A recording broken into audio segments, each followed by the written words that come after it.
seeds, and I wanted to share these with you. So, getting ready to start seeds. It's still cold out. I do have a greenhouse, but it's not a heated greenhouse. So I still have to provide some type of bottom heat when I'm germinating seeds. Was gonna buy heat mats. They are kind of spendy, and you don't get much of anything, just like a plastic heat mat. So talked to my husband about it. He's an electrical genius, in my opinion.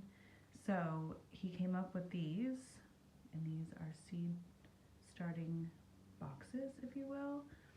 So what he did is he created this box, and there's 3 individual ones so that I can transport them easy. It's like an OSB box, and he insulated it underneath.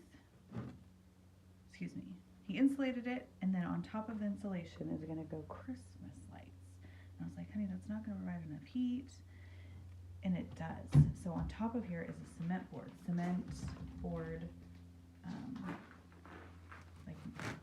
Absorbs heat, if you will. So this got hot. We tried it out last night, and this cement board was warm, not hot.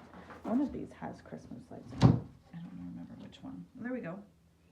So just your standard Christmas lights. And it worked really well. I'm super excited about this. We had the OSB, the insulation, and the cement board, so all we had to buy was a $3 box of Christmas lights. They're, I think, 80 watt, and he was explaining it to me. He's like, a watt is a watt, so I was going to buy these heat mats. They're 80 watts.